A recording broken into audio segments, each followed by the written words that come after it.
आज और एक सूत्र में लूणा क्या कहता है, सब लोग गौर से सुनिए।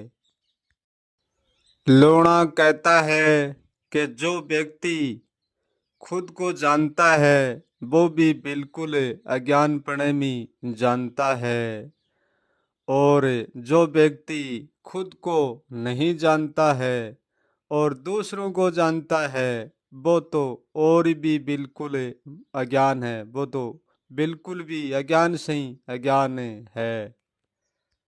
जो व्यक्ति खुद को पाना चाहता है वो भी अज्ञान है, और खुद को छोड़कर दूसरों को पाना चाहता है, चाहे वो किसी को भी पाना चाहिए, वो तो अज्ञानों से ही अज्ञान है।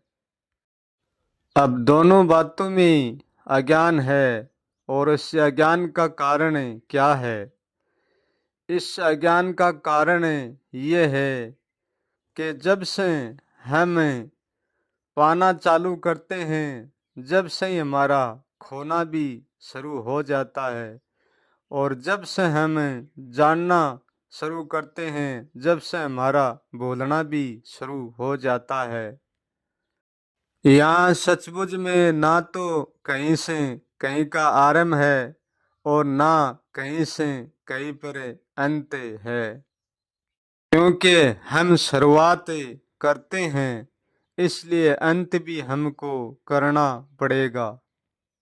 ये पूरा अस्तित्व एक शुरुआत में और एक अंत में उलझा हुआ है, फिर भी ये अस्तित्व अखंड है, खंडित नहीं हो सकता। यहाँ चाहे विचार की शुरुआत हो और चाहे निर्विचार की, दोनों ही द्वंद है, और दोनों ही एक दूसरे के मध्य में है।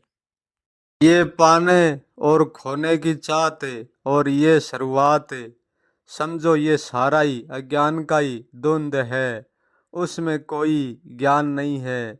जहाँ ज्ञान है वहाँ कोई द्वंद नहीं है, क्योंकि ज्ञान में कोई ज्ञान होता ही नहीं, इसलिए द्वंद कैसे होगा? यदि हम पूर्ण ज्ञान में हैं तो हम शुरू से भी हैं और हम अंत में भी हैं। यदि हमारा पाना भी छूट जाएगा और हमारा खोना भी छूट जाएगा और हमारा जानना भी छूट जाएगा, हमारा भूलना भी छूट जाएगा और हमारा न भूलना भी छूट जाएगा, तब भी हम हैं। ये सब छोड़ जाएंगे तो हम कोई द्वंद में नहीं होंगे, फिर हमारे होने और न होने का कोई मकसद नहीं होगा।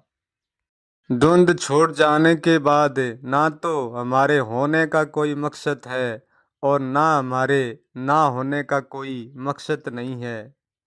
यही ज्ञान है। जब तक हम किसी न किसी मकसद से जुड़े रहेंगे तब तक हमको कोई ज्ञान नहीं है। जो ज्ञान है वो एक द्वंद का ही ज्ञान है, वो हकीकत नहीं है।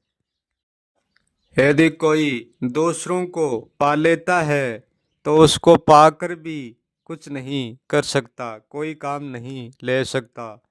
यदि खुद को भी पा लेता है तो पाकर कुछ भी काम नहीं ले सकता, खोने के सिवाय कुछ भी नहीं कर सकता, उनका खोने के अलावा कुछ भी नहीं बनता है।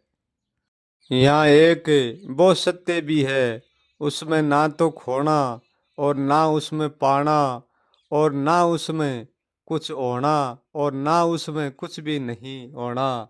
यहाँ वो सत्य भी है, परंतु उनको मैंने है में मिला दिया, फिर भी वो है में मिलता नहीं है, फिर भी वो है में होता नहीं है और न है में भी नहीं होता है। ऐसे सत्य भी यहाँ है। मैं जिस सत्य की बात करता हूँ वो जानने से पूरा नहीं होता है, वो न जानने का उत्तर है। कुछ करने में भी नहीं आता और वो कुछ नहीं करने में भी नहीं आता। यदि हम कहीं भी रुक जाएंगे तो फिर से चल पड़ेंगे। यदि हम चलते रहेंगे तो फिर से कहीं पर रुकना पड़ेगा।